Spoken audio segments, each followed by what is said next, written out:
how they react to that City loss could pretty much determine their season. If Alonso does not score in a game, what does he contribute? Double H. Double H. Double H. Double H. Double H. Double H. Reaction time. Reaction time. Is the theme. Reaction time and what do you really want? That's the theme of this pre-match analysis preview. So remember, guys, I think a lot of people, they find it perhaps a bit offensive that I bring out the meal for these things. But all I ask is that in 2019, be free. Be free, be cool, be relaxed. Greatest drink in the world. Malta, Guinness. This is the greatest drink on planet Earth. So we have extremely crucial matches coming on Saturday. Very, very crucial indeed. And these matches, I feel, are pivotal. They are pivotal for very different reasons. For Liverpool, Brighton, how do they react to that loss against Man City? West Ham, Arsenal. Could we now be seeing Arsenal now really begin to suffer and get very exposed for their defense? And could this be a very tough second half of the season? And with regards to Chelsea, Newcastle, does Hudson or Odoi start? Where is the placement of Willian? What do Chelsea really want from this team moving forward? So there are many different things here, but I think we have to start on, I believe, the biggest game of the day. The league leaders, Liverpool. I am the only person I feel, I've gone online, I'm the only person I feel who really believes that Liverpool can react and it isn't over. Everybody has already sealed the deal for Liverpool ever since that loss. Everybody I've spoken to, apart from Liverpool fans, say that it's already over.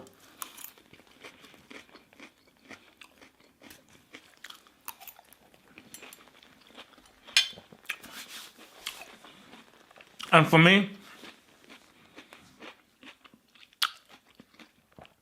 I think that football isn't a straight line. It isn't a straight line. And I think this, for me, is one of Liverpool's most important games of the season. And the reason why it's one of the most important games of the season is I feel if they win this, I do feel that they can then get into a box of like, all right, we're going to go all the way here. We're going to go all the way. If they lose or draw, it's over. Then I'll mean that, you know what, it's over. Because for me, the key thing is reaction time. I get how big that game was. And I do feel City have the momentum. But it is all dependent on what they do. Because if they lose or draw, City will destroy Wolves on Monday, 100%. If they win this, doom, City like, all right, we're back in this. But if they lose or draw, the confidence they give City is huge. So, Matip is out. Lovren is out. Van Dijk is a doubt. So I think defensively, Liverpool are suffering. And I think for Klopp, this is when his management and coaching skills really have to now come into the fray, because this is not an easy game. This is not an easy game because it's away to Brighton, and Brighton are a team who have been doing really well. Glenn Murray, he's one of the top goal scorers in the Premier League this season, and I think what Chris Hughton has done with this Brighton side is really good. And I believe, correct me if I'm wrong, because I think I actually watched it at Devil's Place, Football Banter Show. I think Liverpool beat Brighton at Anfield. I think it was 1-0 or 2-1. Basically, I think it was actually a really close game. So for Liverpool, it's going to be very important for them to... I feel that this has to be a very careful game. And 100%, that's why I say it is the most important game for Liverpool. I believe it's going to be one of their most pressured games because they know how important it is to react. It's only reaction. It is so key. How they react to that City loss could pretty much determine their season. That's how big it is. That's how big it is. So I think they have to have a careful approach. I believe Shaqiri must start. And I do feel that they have to really just try to control the game. Stay in the game. Don't try and force the issue. But, that's it. See, this is where people like Salah, Mane, you've got to show up. As a superstar in Salah, you've got to show up because they have to execute. This is all about execution. It's about consolidation, control of the game, find those chances, find that space. When the ball comes to you, get that chance, take that chance. Get that chance, take that chance. I think for Brighton, they will know how nervous Liverpool will be. I think for Houston, he will say to his boys that, let's attack these guys. Attack these guys, get balls into the box, cross those balls early, gets physical with them, defense physical. I think that's what Houston would say to the boys, that Murray and you boys, that ball is going to be put into the box early. Get yourselves right up to these defenders and make it hell for them. Because defensively is where they can be susceptible. They are suffering in here. And go at these boys. 100% go at these boys. Do not... Because again, Liverpool are the favourites for this game, but they will be nervous. Because if this was played in September or October, I think, Houston... I would advise Houston to be like, be a bit more composed. They are the better team and everything. But because Liverpool will be under a lot of pressure, even if they're the superior team, I would also say for Brighton, based on the pressure, they'll be on attack. Go for the attack. Go for the offensive. Throw men for that and really try and force them into a game. Because if you force them into a game, into an end-to-end, boom. Because I don't think Klopp wants that. I don't think Klopp wants an end-to-end open warfare game based upon how important it is to win this game. Because when a game is so important to win, because these are crucial 3 points, you have to be very careful how you deploy the game. So, 2-1. I think it will be a close game, but I think Liverpool will just about edge. So I say 2-1 to Liverpool. Liverpool take this 2-1, but I think it's going to be a very close and nervy game. Chelsea Newcastle. Wow.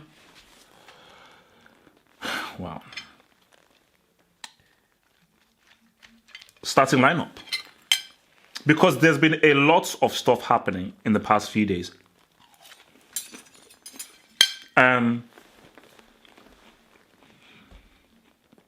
Hudson-Odoi, will he start? Is he going? You rejected a bid for Willian, 50 million plus Malcolm. So, put that to one side. Sarri needs to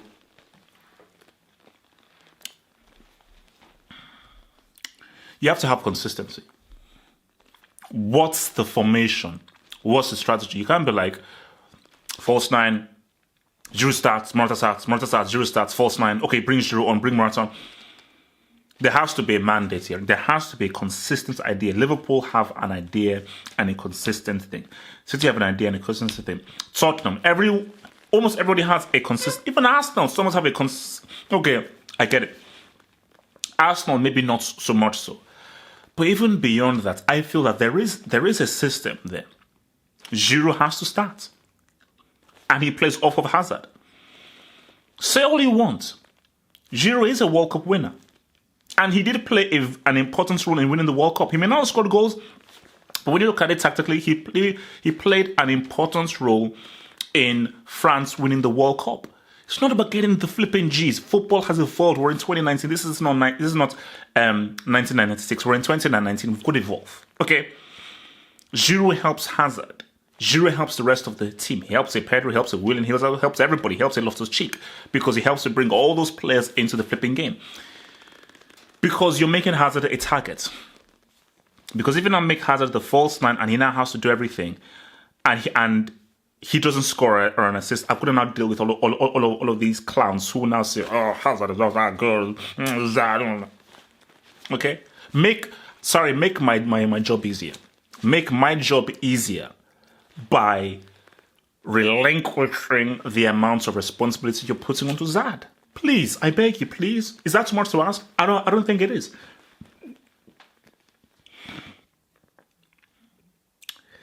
I don't think I feel like Newcastle are definitely suffering, but Benitez is doing the best he can with this Newcastle side. But this looks to me like it could be a very frustrating match. If there's a false nine, it could be another frustrating day where Hazard is having to dribble past 3-4 guys. He's giving the ball to Alonso. Alonso's his body losing it, Willian his body losing it, and everything. 100% Hudson-Odoi is going to start because he is being played and started because of the interest from Bayern, and they want to try and show that they have faith in him. I will be shocked if Hudson-Odoi doesn't start. Of course, he's going to start. And he's not starting because he deserves to start, even if he does deserve to start. They're trying to coerce Hudson-Odoi into staying. It's not real. It's not genuine. This is not from a genuine flipping place. But for Chelsea, if they're serious of getting top four, you've got to start winning these kinds of games. And again, I just believe that it should be a case of where you've got to roll with a Giroud, Hudson-Odoi, Hazard. That's how the front three should roll with. And again, the midfield three, Kante, Jorginho, Loftus-Cheek. I think for Barkley, I think he's going off the ball. The defense, I say the defense speaks for itself, but I'm wrong. Alonso needs to get the hell out of the flipping team. If Alonso doesn't score, tell me what he does. I'll wait. So the question is, I'll repeat the question. If Alonso does not score in a game, what does he contribute?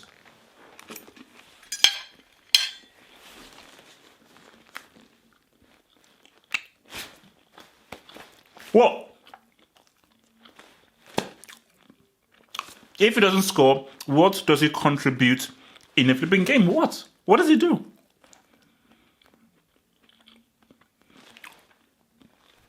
Emerson, get it? I mean, I don't know. Is there something wrong with Sarri? I mean that in the nicest way possible. It is good to be loyal. Have you ever heard of the saying, loyal to a fault? So much of a good thing is bad. There is such a thing as being too nice. That actually does exist. There is such a thing as being too nice. That exists. So, look, man, so as far as a scoreline goes, put it this way. If it's a false 9, I'm rolling with a 0-0. If it's a false 9, I'm rolling with a 0-0. That's score B. If Giroud starts, 1-0.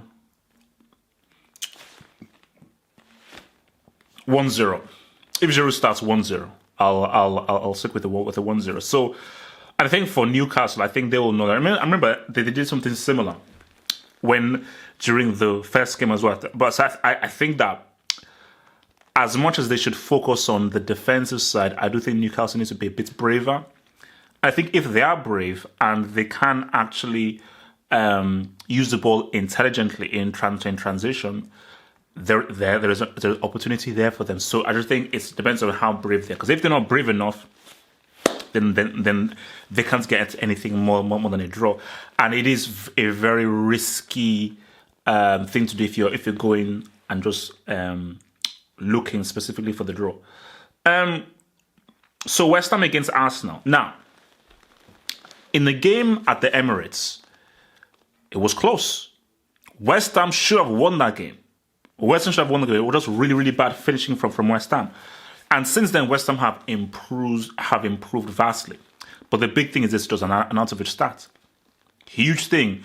He wants to go to China. West Ham will come out and say that he's not going anywhere. But that's the thing. So even if he starts, where is his head at? But I think beyond that, you got your boy Felipe Anderson, you've got Chicharito and all those boys.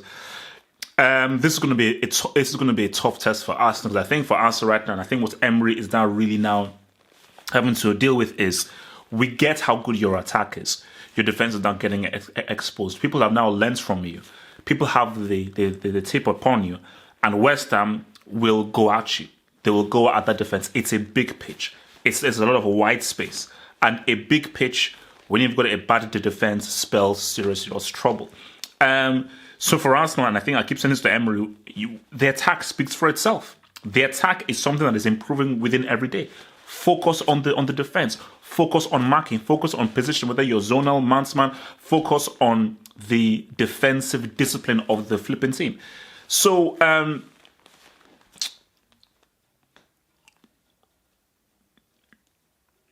2-2. 2-2. I'm rolling with a 2-2. 2-all. I just feel that Arsenal defense will still get exposed. But as much as they will get exposed, I just think that attack, without space, they'll get. I think Aubameyang may even get a brace. So we're rolling with West Ham 2, Liverpool. Arsenal 2. So for the rest of the games, Leicester, Southampton.